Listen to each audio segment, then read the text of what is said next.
Sabay-sabay natin alamin ang mga kaganapan na nangyayari sa ating bansa.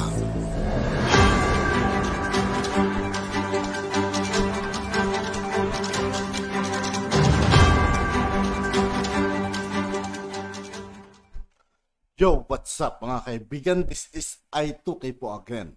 Ngayon nandito naman ulit tayo sa channel ni Pinas Trending Now TV. Dito naman ulit tayo magbibigay ng komento at reaksyon, kaya samahan nyo ako guys. Let's go! Public approval of ICC drug war probe is growing. Ay, halaka. Halaka. Handa ka na ba, Diggs? Handa ka na ba, Shi Digong? Handa ka na ba?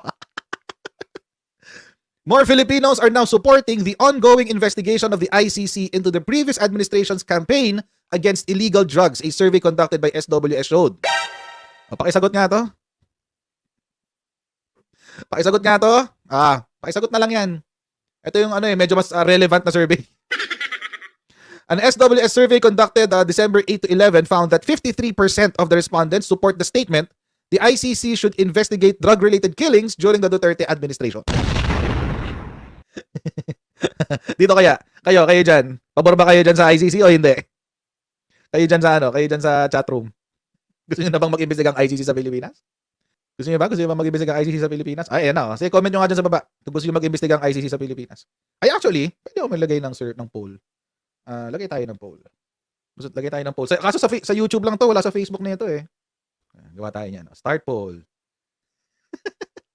Ayan o. Gusto niyo bang papasukin ng ICC sa Pilipinas? O yan, boto lang kayo dyan. Nakita niyo ba? Saan ba lumalabas? Saan ba lumalabas yung survey? Hindi ko nakikita eh. Saan ba? Ang dami. Yes agad. 80%. Yes agad. Grabe kayo. Grabe kayo guys. Grabe kayo dyan ha. Ang bilis nyo. Wala man lang mag-no. Sana may mag-no, di ba? May nag-no naman, 23%. Ay, grabe, ang dami, 77. 180 votes, 182. Wala, hayaan lang natin pag-usapan yan. Lagay lang natin yan dyan. Okay, tuloy natin yung topic natin. So, ayun nga. It was composed of 25% who strongly approve and 28% who somewhat approve. Ayun lang. Ako, personally, ayoko kasi kapag sinabi ko na gusto kong pumasok ang ICC sa Pilipinas, para ko na rin sinabing walang kwenta yung pinag-aaralan ko. Parang walang kwenta yung pag-aaral ko ng abogasya, di ba? Kasi kapag pinapasok si ICC, we're also admitting na tinatanggap din natin na bilang bansa, hindi tumatakbo ang ating judicial system. So, para saan pa itong ginagawa kong paghihirap na to?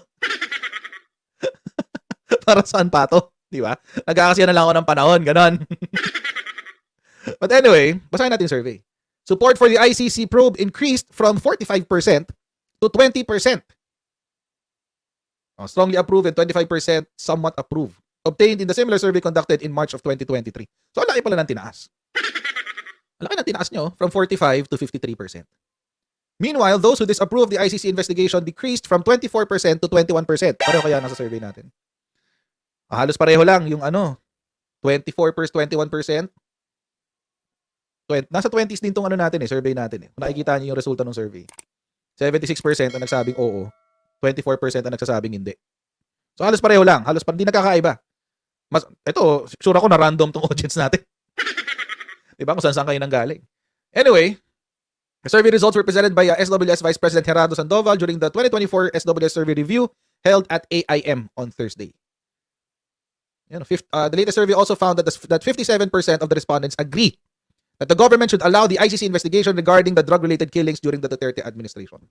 57%. Yun lang. Tumataas. Dati, 48% lang. Na dapat daw, obligahin na yung gobyerno na papasukin na si ICC sa bansa. Ngayon, tumaas siya to 57%. This does not bode well for Shi Digong. This does not bode well for Shi Digong, guys. Delikado tayo dyan. Kaya siguro, natataranta na si Shi Digong. Diba? Bakit ba siya natataranta? Ito sinabi niya. Sabi niya, walang pakialam ang ICC sa akin. Hindi nila ako mahuhuli talaga. Mahuli nila ako patay.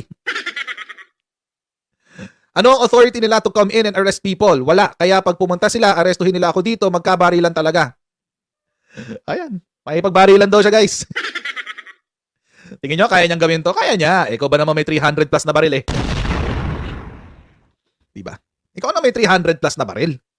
Kaya. Kayang-kaya. Armahan mo lang yung mag-arma ka lang ng 300 na tao, pabantayan mo sa bahay mo sa Davao eh. Makipagbarilan ka talaga. Meron pa isa siyang sinabi kahapon.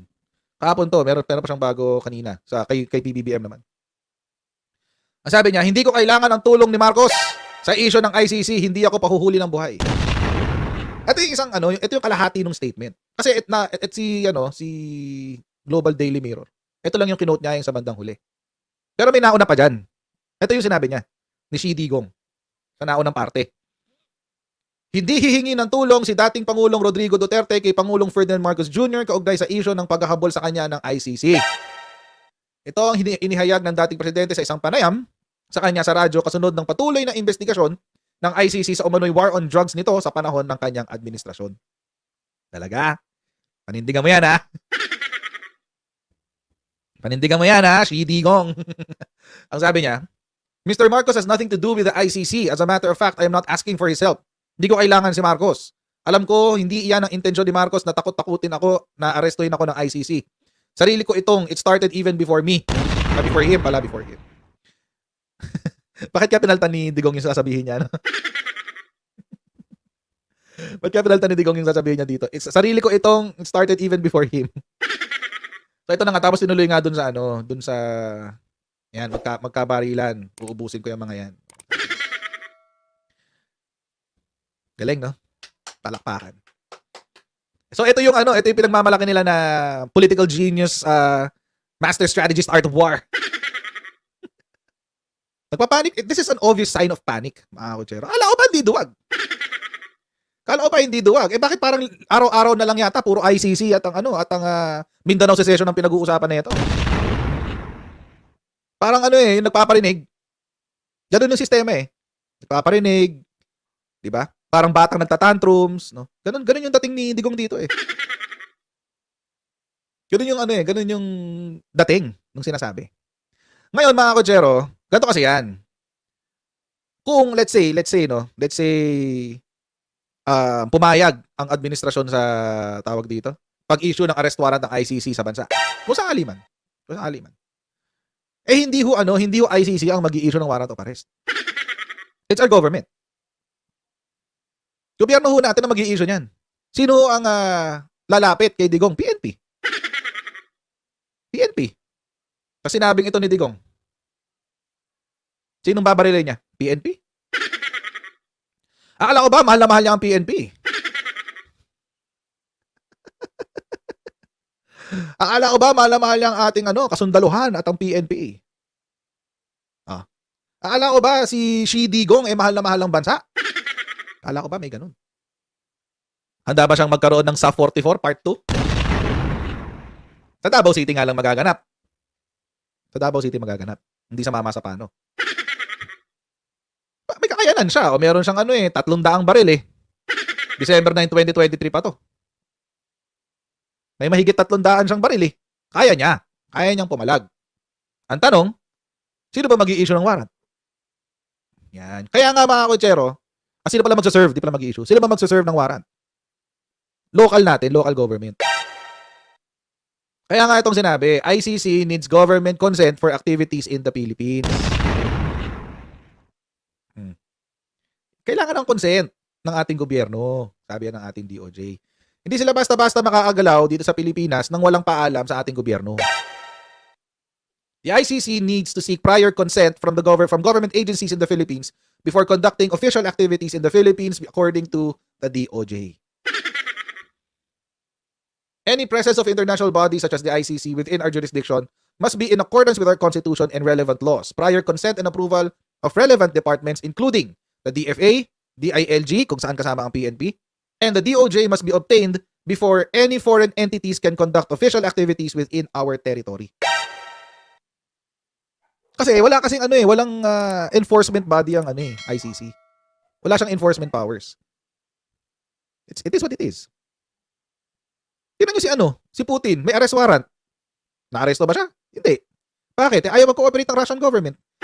Natural, siya kasi yung presidente ng Russian government. Ganun din dito sa Pilipinas. Kahit mag-issue ng warrant of arrest ng ICC, kung hindi magpa-participate ang government of the Philippines, walang magagawa. Walang magagawa. Walang magagawa. That's it. It is what it is. Ngayon, kung may public clamor, kung may clamor tulad nito, 53%, ang laki nito 53%, this may hold sway sa opinion ng gobyerno. Alam nyo mga kochero, tayo pong Pilipinas is a democratic republican form of government. The democratic republican government. Ibig sabihin, republic, ibig sabihin nun, power emanates from the people. Ang kapangyarihan ng gobyerno ay nanggagaling sa taong bayan. At yun nga po mga kaibigan, dito po nagtatapos ang ating reaction video. Muli ako po si I2K ng Sundalo ng Tunggalo. Maraming salamat sa patuloy na pagsuporta. Yeah, peace out.